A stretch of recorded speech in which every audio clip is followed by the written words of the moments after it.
Oh, hey y'all.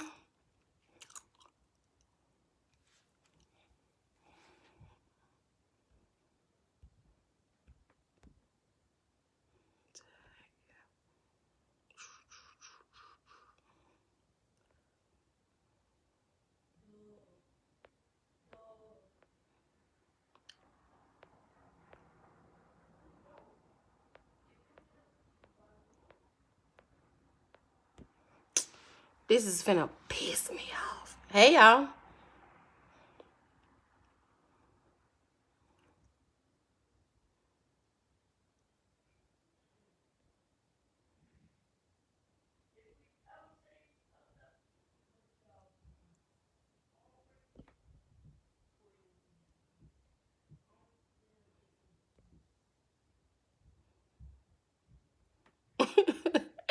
I'm trying my best. Hey y'all. Hey Shamara. I'm trying my best to tag these people, y'all. Give me 1 second.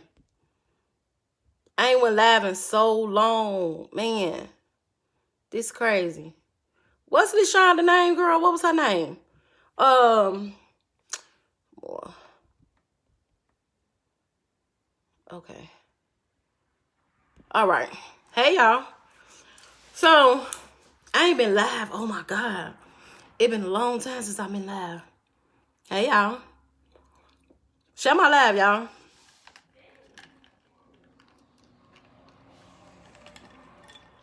This is my Thursday night CNA. I'm thinking about my book.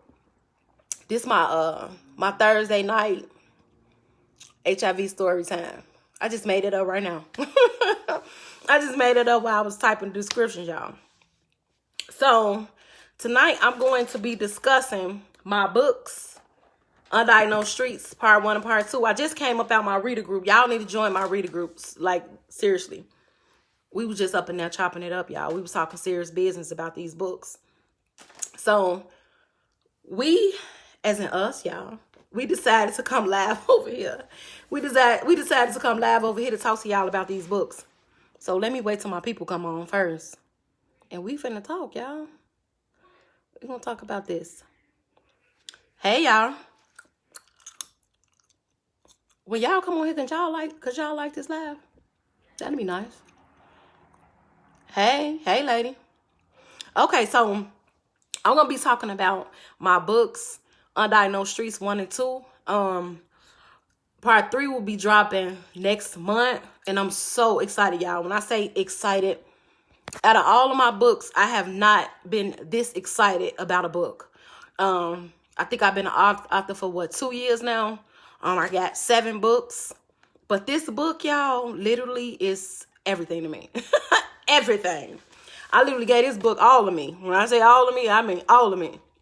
So I wanted to talk about book 1 and book 2 so that everybody can kind of like be up to date with things that's going on in book 3, which I talked about this up in my readers group, but it was only right to come here and talk to y'all about it because I ain't went live in so long. So I guess I just bless y'all with a little sneak peek, right? So I have 5 questions that my readers had asked me to answer. So I'm going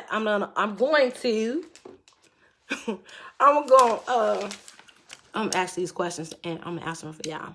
So the first question is, do y'all know what I'm talking about? Because I don't have me on here talking to y'all know what I'm talking about.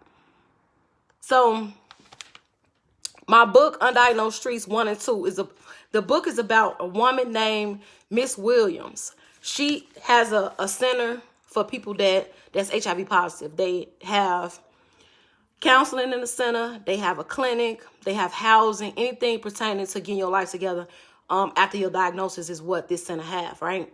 So this lady, she's counseling a young lady named she's counseling a young lady named Miranda.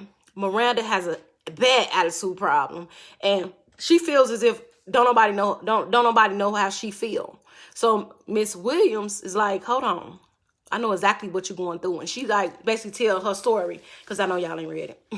She basically tells Miranda her story to help her understand that you're not the only one that go through this. I went through this too. I'm HIV positive as well. So when we get to book 3, Miranda was able to open up to Miss Williams and actually tell her story. But while we in the two books, Miranda ain't said nothing. She just listening. You know what I mean? She's just listening to Miss Williams share her story. So the first question is, how is Undiagnosed Streets relatable to real life situations? So when I wrote this book, my intentions was to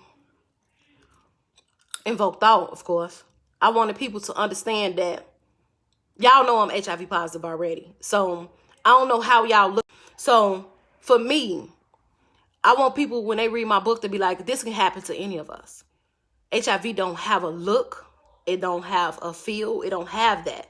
And a lot of times people think, oh, she was sleeping around with a lot of people. No. A lot of us, that's not a lot of our story. A lot of us lay with the man that we've been laying with, have been laying with forever. Let's say the last 5 or 6, let's say 5 to 10 years. That's the person that infected us. Well, that's the person that exposed us to HIV, right? So when you say relatable, I mean, a lot of us stay with men that cheat on us, right? And this book is a lot of that going on. They both stayed with me, and Miss Williams and Miss Washington stayed with a man that gave them HIV and was cheaters. And they both became cheaters. How relatable is that? A lot of times us women, I'm only going to say us women. I ain't going to talk about the men right now because I just don't feel like it. But us women, we stay with men and we know that they be cheating.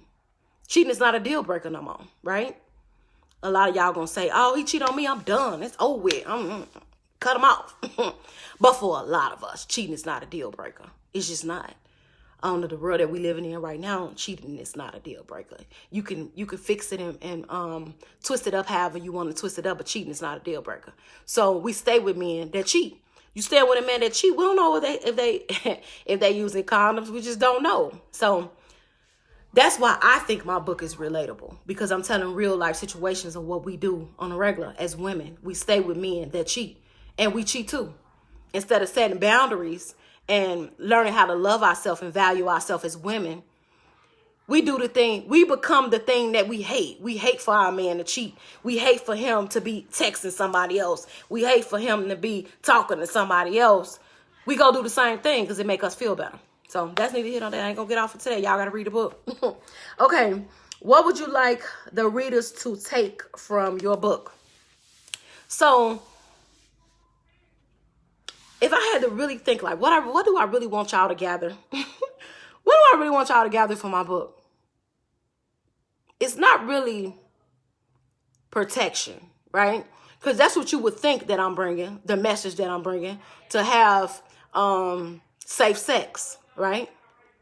I ain't talking about no sign. I don't know when in the book where I talked about none. Okay, I did talk about it, but that ain't really what I want you to get from the book. I really want you, when you read this book, I really want you to do some reflections on yourself. To see, man or woman, it really don't make a difference. I would really want you to do some self-evaluations of yourself and how you handle yourself as a person. And the reason why is when you love yourself and you value yourself, and I really mean this, and I'm not being funny, because I've been there, I've done it already. I'm like this, right? So when you honestly love yourself, like the way God loves you, and you value yourself like God loves you, like God values you, when you respect your body, your temple, hey, when you respect yourself, you treat yourself a certain type of way. You don't allow, I'm gonna inbox you when I'm done. You're not gonna allow nobody to hurt you in no type of way because you love you, you value you, right? That's what I want people to take from my book. Because when you love yourself and you value yourself, you ain't finna let nobody slide in you raw. I'm just telling you. We grown, right? Facebook only for grown folks, right? When you love yourself and you value yourself and you know how important your body is, you're not finna allow nobody to slide in you wrong. It's just not happening, right? But if you do allow somebody to slide in you wrong, okay, let me stop using those type of words. When you allow somebody to not use a condom, let's just keep it, let's just dress it up a little bit for y'all church folks. When you allow somebody to have unprotected sex with you, they don't always mean the same thing. Because a lot of people been in long-term relationships forever. Forever, ever. But like I said, when you love yourself and you value yourself, you have certain conversations with the person that you lay with. It's a conversation and is a respect level and it's a boundary level that has to be there. But at the end of the day, you trusting somebody with the most valuable part of you, your existence. I don't care if you can sit down. You could sit down and have a serious conversation. You could set boundaries. You could do all of that. And this is back to the question. What do I want y'all to take from the book? And if y'all don't remember nothing I said, I really want y'all to remember this. You can set boundaries. You can love yourself. You can do all that. But at the end of the day, when you lay with somebody, you giving them access to the most important thing that makes you who you are. Yourself. You are the most important person in your existence, right? So when you allow yourself to lay with somebody and have unprotected sex with them, you just gave them your life. And that's what I want you to get from this book. Stop giving people access to the most valuable thing that you hold. Ain't your money, ain't your job, ain't your kid. That's good stuff. Okay, I get it. You're valuable. You're valuable. And you have to treat yourself as such. So when you treat yourself as such, that means me and my partner, we go get checkups every 3 months. Or we have an understanding because we know this is just what it is. It have to be some type of different conversation. Not just I trust you. I trust you. No. I trust you, but let's go make sure we good. Everybody cheat. And I might be wrong for saying this. I honestly believe everybody don't cheat. But if the opportunity presents itself, some of us might cheat. And some of us might slip up and might not have a condom that day. I'm just sorry. We just might not. And that day may change the rest of your life if you have unprotected sex and you slip up and you cheated. See what I'm saying? So that's what I want people to gather from my books. I want you to understand that you have to value yourself and do a lot of self-reflection so that you won't allow somebody to the most precious part of your existence. You know what your existence is? It's just you. What makes you you? You give somebody that when you have sex. Y'all get me when I say this. It's not just, oh, it feel good. Oh, he made me feel good, girl, Lord. And I sent him back on to his girl. Yeah, that part too. But you gave him a chance at the most important part of your life. So while he go home with her, and y'all just had unprotected sex, he could have possibly gave you HIV and his girl taking pills at home. I'm just saying, you don't know the situation. So that's what I want people to gather from my book, that you really, really have to get in tune with who you are as a person and value yourself and do some self-reflection so that you can respect yourself, and you and the person that you're sleeping with can set some type of boundaries, and y'all go get tested and do what y'all supposed to do so that y'all can be good. That's what I want y'all to say. So third question is, what are some things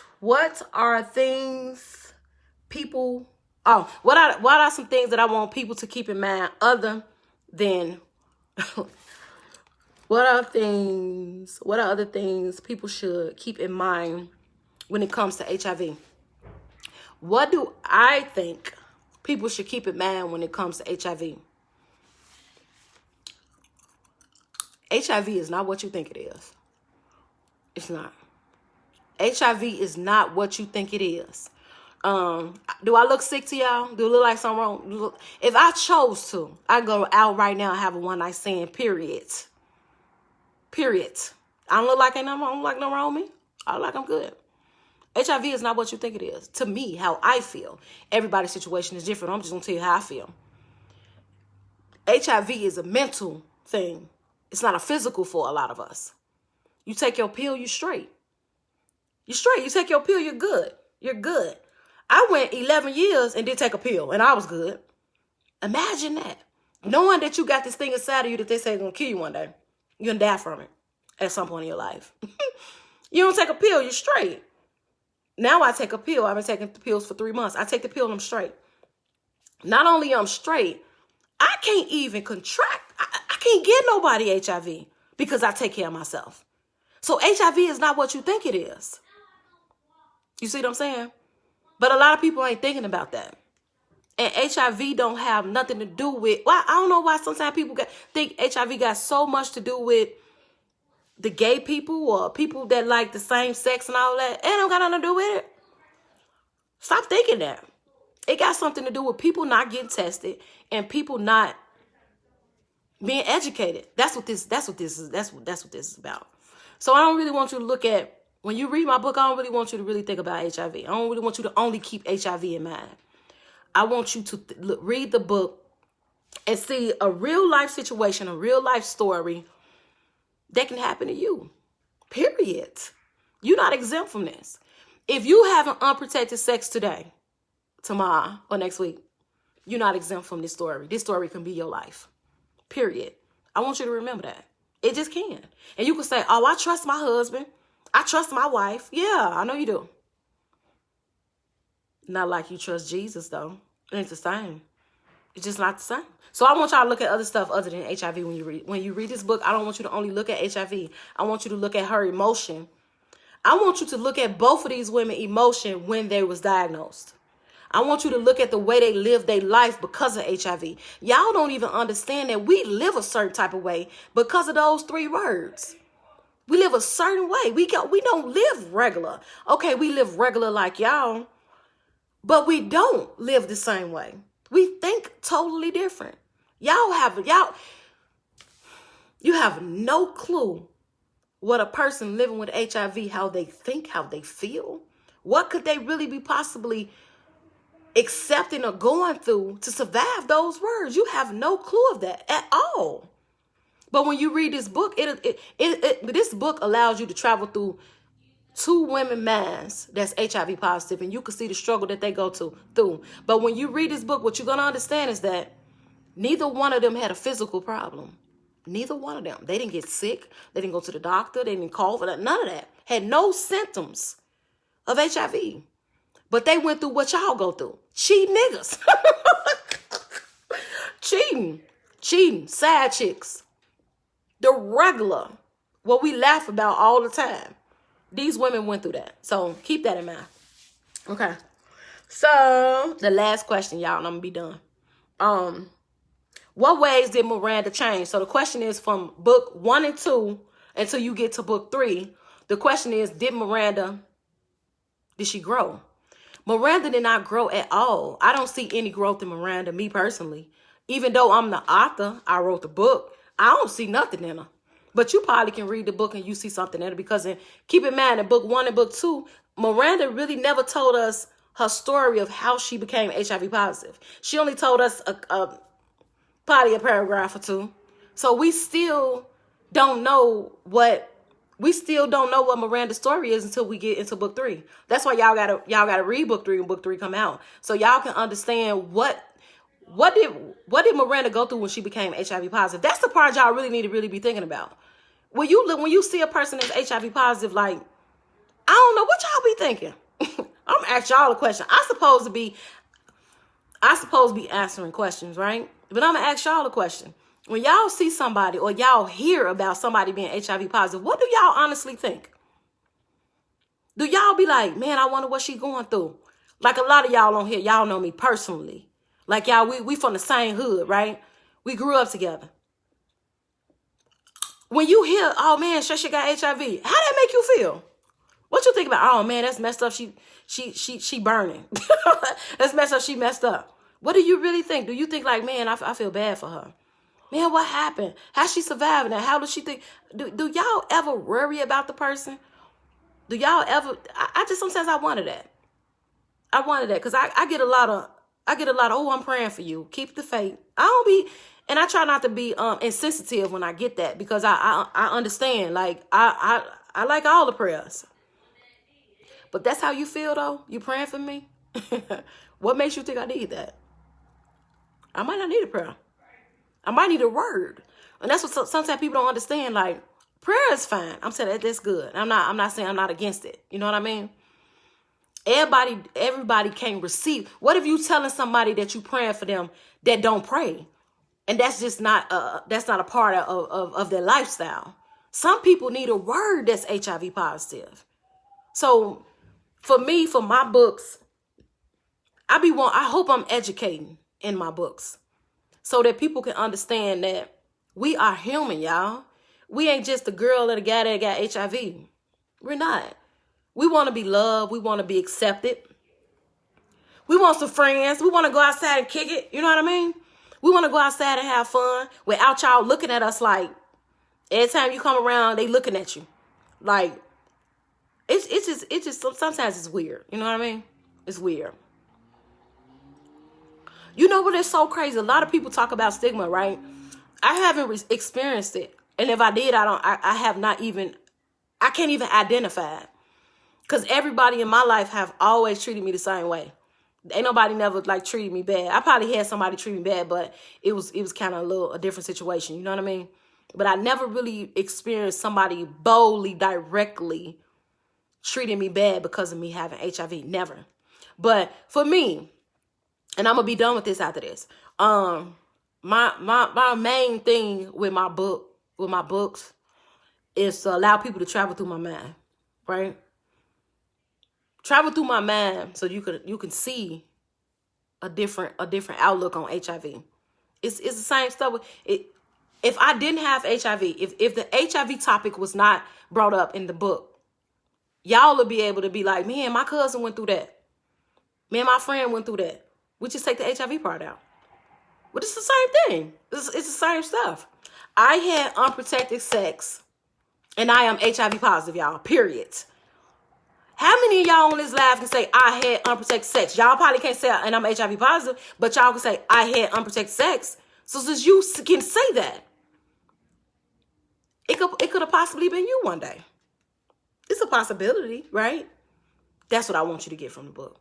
That's what I want you to get. And not only that, I want y'all to get educated because there's a lot of y'all friends and family that's sitting around y'all that's HIV positive and cannot tell y'all because y'all mean and nasty. And I'm not saying that like to be funny, but they listen to you and the way you talk about people that's HIV positive, and they'll never tell you, never in a million years. You will be the last to find out because you done said so many bad things about Shay Shay, Tay Tay, Riri, Shantae, James, Jacob. You just, you talk bad about HIV. So why would they even tell you that they're positive?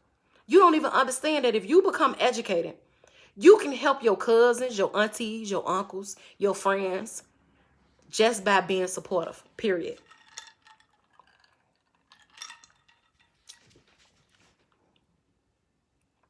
You becoming educated about HIV can change the direction of somebody's life, period.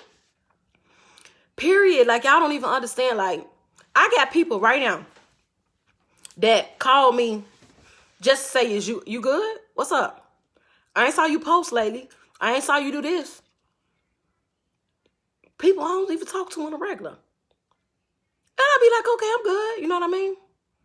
I have a huge support system. I've always did. Like, God has blessed me. Like, I thank God for blessing me like that. And I have never, I haven't experienced what other people experience, but because I know so many people that don't have nobody to talk to about the HIV status, it saddens me. And all we have to do as people is get educated.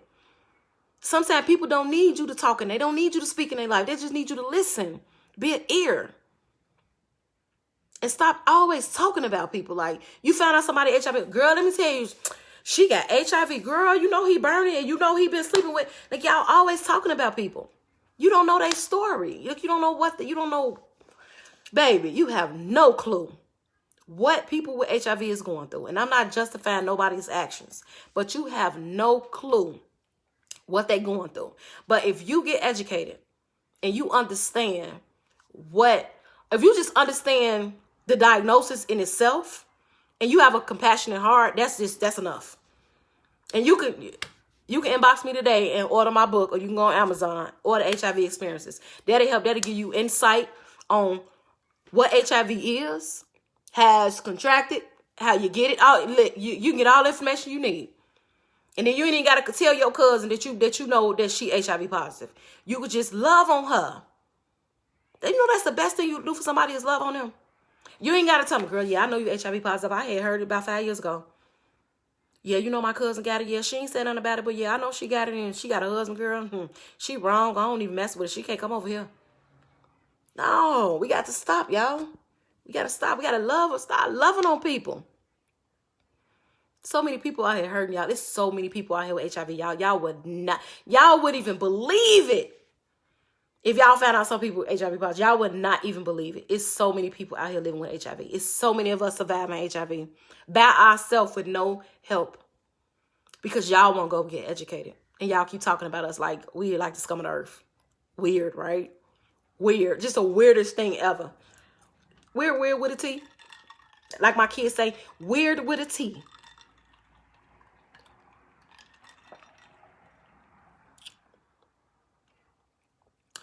I just thank God I ain't never experienced it. Especially back when I was younger and I had a real bad attitude and I was a fighter. I could imagine people talking about me and my HIV status, and I probably would have been fighting everybody.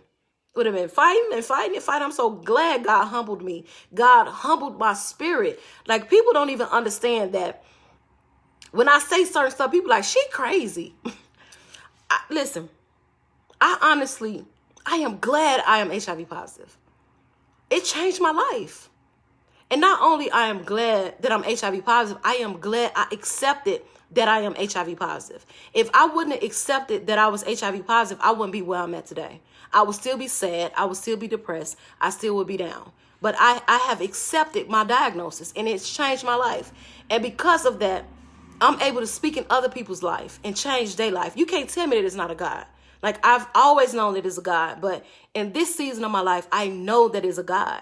I like, can't nobody tell me it ain't. You know what I'm saying? But for the most part, my books, I want people to look at themselves. Period. Don't look at me. I ain't write my book for you to look at me. You look at me every day. Just come on my page and stroll. Come through my inbox. Y'all know I talk to people. I ain't funny acting. I literally answer my inbox. When I wake up, sometimes I have 20 or 30 inboxes every day. Do y'all know I answer my inbox? I get to them. It might take me a while, but I get to them, answer my stuff. And I always want to be that way. I don't care what type of platform God blessed me with. I want to always be able to answer God's people. I don't care if I got to hire somebody, right? And tell me like, this girl said, whoa, whoa. And I answer. I want to always answer my people. But I want people to take a look at themselves. Don't look at me. Look at yourself. Look at yourself and what you're going through. Is you educated about HIV? Is you somebody's support system? Because I'm sure it's somebody in your life that you could support that has HIV. You can literally change their life just by being a support. It goes a long way. Me, honestly, I feel like this is how we stop the spread of HIV, y'all. I'm going to tell y'all this and I'm going to go because I'm done talking about the books. We're talking about Undiagnosed Streets 1 and 2, y'all. My books about 2 women that's living with HIV. And one lady is counseling the other lady. It's an amazing book. Part 3 is coming out next month. And I feel like I've done my very best with this book. It's going to be my favorite book thus far because I got a billion other ones to write. But that's what we're discussing, the books, Undiagnosed Streets. But I done forgot what I was going to say. I lost train of thought. I lost train of thought, y'all.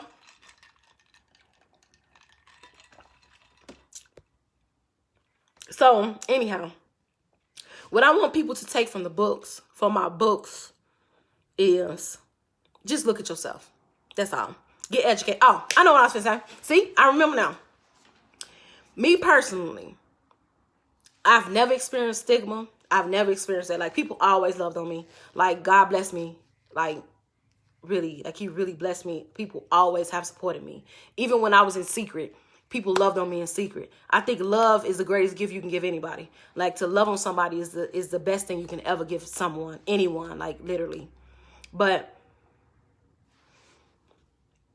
what I really think, how I really feel is that if more people become educated, right, and more people learn to love themselves, and more people learn to value themselves, we can stop HIV, y'all. I really believe that. I honestly believe that. Like in the upcoming weeks, I'm gonna be on a lot of different calls about stopping HIV, and it is like a lot of stuff. Like I got a lot of stuff going on right now where I'm gonna be learning so many different things, policies and all this stuff, you know. And I really wanna learn, you know, the other side, because I'm hood with mine. You see what I'm saying? Like I'm a hood HIV advocate. You feel me? I talk the hood volume of HIV, and we have the other advocates. They talk the educated way. You know what I mean? So I want to learn all that stuff. But that's neither here nor there. I honestly believe that if more people get educated, and more people learn to love themselves and to value themselves outside of the education, we can stop it. We can stop it. And not only that, if we teach our kids how to love themselves and value themselves, we can stop it. We can stop it. Like literally, we can do that. Because when you teach, when you, for me, and the reason why I feel this way is because this is what happened to me. The moment I started to love myself and value myself, my life changed. I accepted I was HIV positive. I accepted my dirt, my nasty, my grimy. I accepted me for who I was. And I learned to love me, and I learned to value me, and I set boundaries. So now I'm not doing certain stuff no more. I'm not moving the same way. I ain't talking the same way. I ain't hanging out the same way. I only talk to the same people. And I'm damn sure I ain't having no unprotected sex. So if another person that's not HIV positive was to come into themselves and learn to love themselves and value themselves and learn a couple of things about self.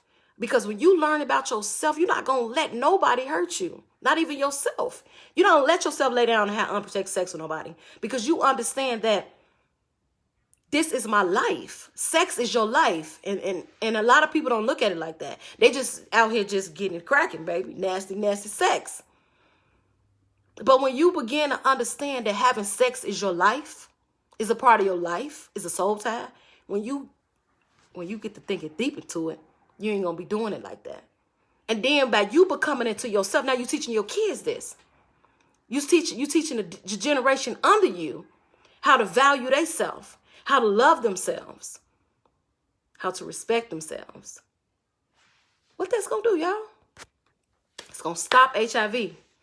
That's why I need this 501c3. You feel me? That's why I need this nonprofit, because this is what I'm gonna teach.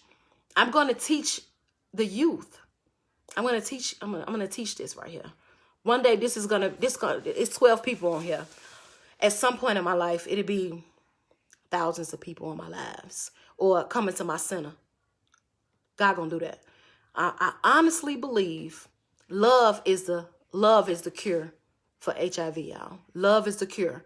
If we can learn to love self, learn how important we are to God, how much he loves us, we can stop it. That's just a little bitty old me. Y'all know I'm just a girl from Chicago that learned a few things. You know, I don't know it all, but that's just what I think. So do y'all got any questions about my books or anything? Y'all got any questions about HIV while I'm on here? This is the tea, baby. I got the tea about HIV. Y'all want some tea? Y'all got any questions or concerns about anything before I go?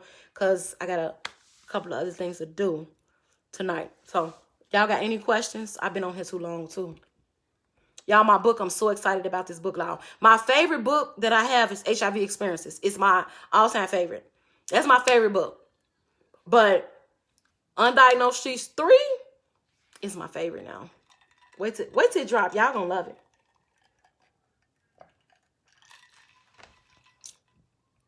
So don't nobody got no questions? Y'all scared? That's another thing I'm learning too. When it comes to this topic, people get scared. People get scared to talk about HIV. But a lot of people not scared to talk about sex. You ain't scared to have sex. Why you can't why you can talk about HIV? It's a really scary topic. And sometimes I'm not trying to be insensitive. It's just that I'm not trying to be insensitive. I'm just saying what's on my heart. I honestly feel like people would talk about sleeping with somebody's baby daddy or husband before they talk about this topic. I just how I feel. But whatever. Let me see. Do I got any questions up here before I go?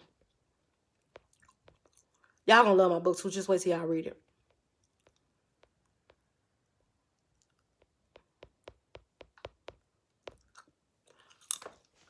I would like copies 1 and 2. When I'm gonna inbox you. I can you can purchase them from me.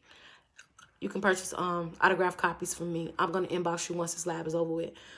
I'm gonna wait a few more minutes to see if anybody got a question, and I'm gonna be done. I'm coming back next week though to talk about my book Sex Secrets, because part 1 and part 2 is already out of Undiagnosed Streets, and then part 3 is coming out next month.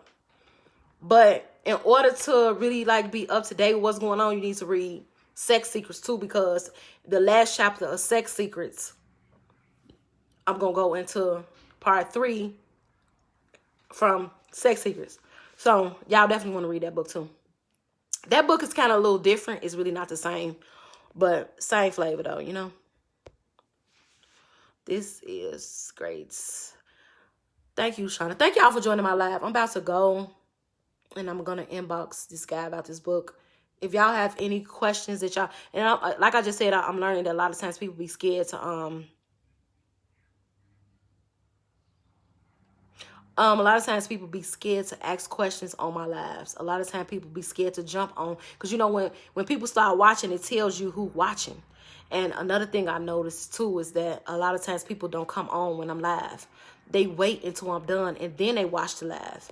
And that's fine, too. You know what I mean? So even if somebody come to me later on, I still talk. I ain't really funny at all. I'm listening to you, happy about the education you're giving us. Thank you, lady. Yeah, so even if y'all replaying the live and y'all want to ask me any questions after this live, listen, feel free to inbox me. I don't mind at all. I will answer any questions y'all may have. And if I can't answer the question and I don't know the answer, I will literally direct you to the right person, because I know a lot of people that do this on a regular. So if I don't know the answer to your question, I will get it. But yeah, so if y'all don't have any questions about anything, I'm going to end this live because I've been on here too long.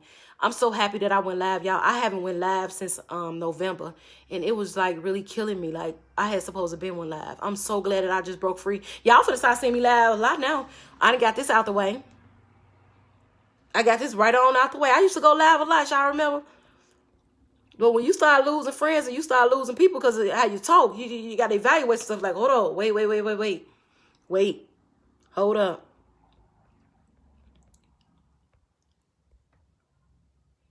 Okay, y'all. I'm about to end this live. But listen, I always end my lives like this. I don't know if y'all on my YouTube channel. And listen, if y'all can subscribe to my YouTube channel is Unique Presents. I end all my lives the same way on my YouTube channel. I just started doing this probably like a month ago. Before I go, I always say this because this is important to me. And I'm learning that, like, you got to have your own little signature thing with YouTube, too. But for me, the best thing that I did for myself and for my kids, not really first it's self and then it's your kids. And a lot of people don't do that. They say, oh, my kids come first. Not in my life. Because if you put, I'm supposed to be ending this. If you put your kids before you and you ain't good, how can you teach them the right thing? You know what I mean? So when I learned to love me, that was the best thing I could have did for me. And then my kids was to love me and value me. That was the best thing ever happened to my life. And it was the best thing ever happened to my kids was for me to love me. So I always tell people before I end my lives on my videos, love on yourself. It's the best thing that you can do for yourself is love yourself. Because when you love yourself, life opens for you. Life opens for you in a way that you could never imagine. Things change. You lose people. You gain people. You gain a new reality of life when you love yourself. And we all know that love is God. So you tap into a spiritual realm that you never knew existed. So I always tell people before I end my lives, it's just something I have to. It's like I would be doing if I learned how to love me and it did this for me. How can I go live or speak publicly and not end with that? You know what I mean? I honestly believe love is the cure for everything. Love is the cure for hold on, my phone go dead. Can't let my phone go dead on y'all.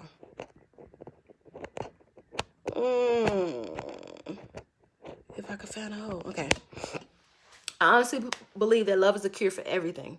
If you can learn to love yourself, if you can learn to love people, not only that, if you can learn the love that God has for you, if you can learn how much God values you and how important you is to him, it's a game changer.